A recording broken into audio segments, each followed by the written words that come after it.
A muscle car named after a bird of prey on today's What Are You In For?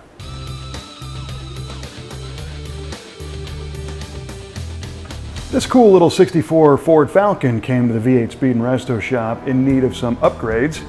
It's a neat little car.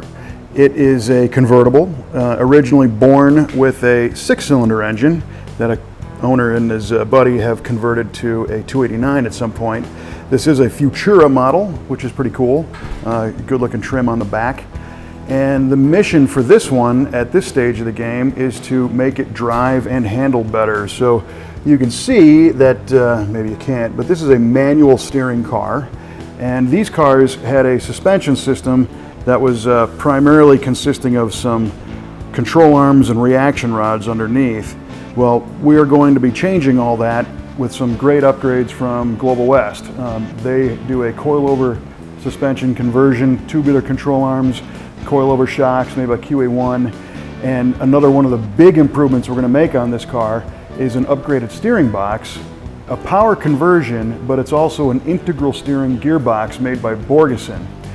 I've done this to my own car, my '62 Ford Galaxy, and it's one of the single biggest improvements you can make to improve the steering on the car.